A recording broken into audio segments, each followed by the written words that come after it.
Drami s putešestvija. 29. mart 2023. Kao što smo obećali, pokazat ćemo ove male vodopade na vrelu Lađevac.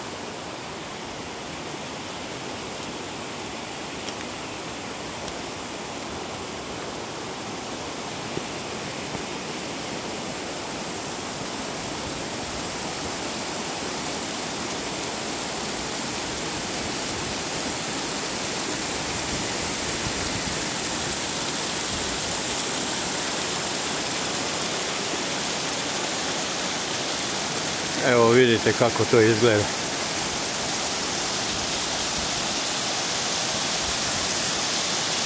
Znači onaj izvor Vrelo koji smo malo pre vidjeli nastavlja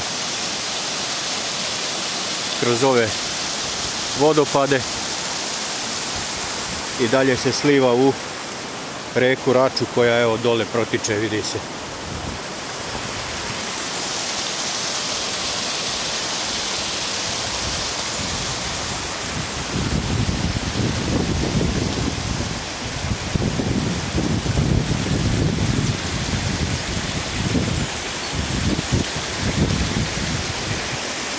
Evo vidite.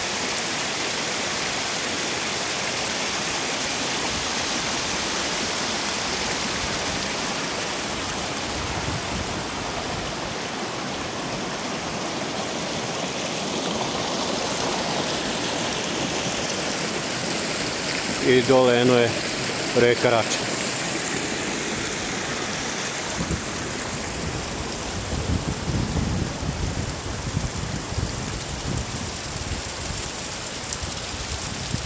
U sred zime kad je ovo sve okovano snegom i ledom, ovi vodopadi i dalje teku. Zbog temperature vode.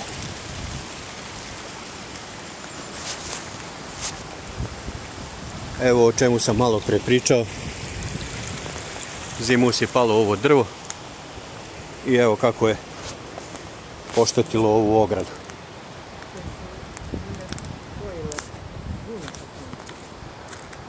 Toliko za ovaj put.